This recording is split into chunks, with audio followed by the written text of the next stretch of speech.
હર હર મહાદેવ બધા ભાઈઓને. તો અમે આવી ગયા શિવજીના દર્શન કરવા. દર્શન કરીને ઘરે પહોંચી ગયા. ઘરેથી નીકળી નાસ્તો બાસ્તો કરીને હવે જઈ રહ્યા છે સોડા પીવા. દુકાને સોડા પીધી. સોડા પીને પાછા નીકળી ગયા ઘર તરફ.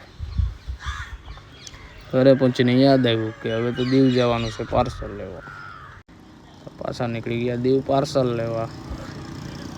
તો જોઈ લો ચેકપોસ્ટે પહોંચી ગયા. ચેકપોસ્ટે અહીંયા પોલીસ ચોકીએ પહોંચી ગયા. ગુજરાત ચેકપોસ્ટે ત્યાંથી પહોંચી ગયા અમે દીવની જેલ વે. જોઈ લો દીવની જેલ. પાછા પાર્સલ લઈને નીકળી ગયા અમે ઘર તરફ જતા અમારા જિગ્નેશભાઈ રસ્તામાં મળી ગયા. તો એને મળતા જઈએ.